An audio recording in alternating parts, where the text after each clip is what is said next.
উত্তরায় মাইলস্টোন স্কুলের সামনে আছেন রিপোর্টার রায়দুল শুভ। সরাসরি যাচ্ছে সেখানে।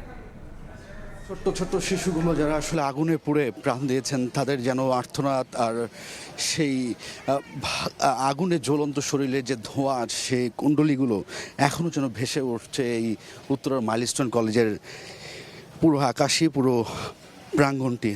সেই প্রাঙ্গণের তখনকার মুহূর্তের পরিস্থিতি যেন উপলব্ধি করতে দেখতে আসছেন দেশের বিভিন্ন প্রান্ত থেকে, ঢাকার শুধু নয়।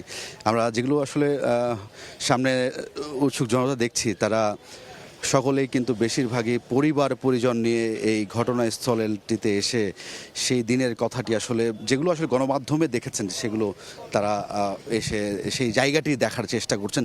আসলে যে যারা চলে গেছেন সেই ঘটনায় মৃত্যুবরণ করে, যারা আহত আছেন হাসপাতালটিতে, তাদের সেই মুহূর্তগুলোকে কিভাবে সেই মুহূর্তগুলো পার করেছে, কি হয়েছিল সেটি দেখার জন্য, জানার জন্য অনেকেই আসে। অনেকে আবার নোয়াখালী থেকে, অনেকে চট্টগ্রাম থেকে, দেশের বিভিন্ন, ভাই কেন আসছেন আসলে, সেই দিন ভাই টিভিতে দেখলাম এমনটা হয়েছে, সেটা দেখার জন্য আসলে ছুটে আসছে।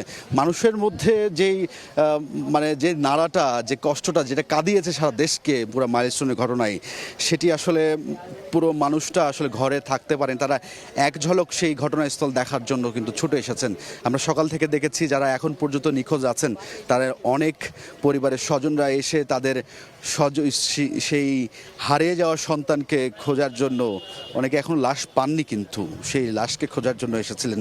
এবং কি আর্তনাদ, হাত দিয়ে সেই দরজাগুলো তো ভেঙে বাড়ি দিয়ে আসলে ভেতরে ঢোকার চেষ্টা, কাঁদতে কাঁদতে আসলে তাদের যে মানে অশ্রু ঘন মুহূর্ত বলি, বা যে মুহূর্তটা আসলে পার করেছিল, সেটি আসলে বলে বোঝাবার মতো অবস্থায় ছিল না সেই মুহূর্তগুলো। আমরা প্রতিবেদনটিতে দেখছিলাম, কিন্তু এর আগে যে প্রতিবেদনগুলো ছিল সেখানে আসলে কিভাবে তাদের স্বজন এখনও তাদের যেই সন্তানকে খুঁজে পাননি, সেই খোঁজার উদ্দেশ্যে আসছিলেন।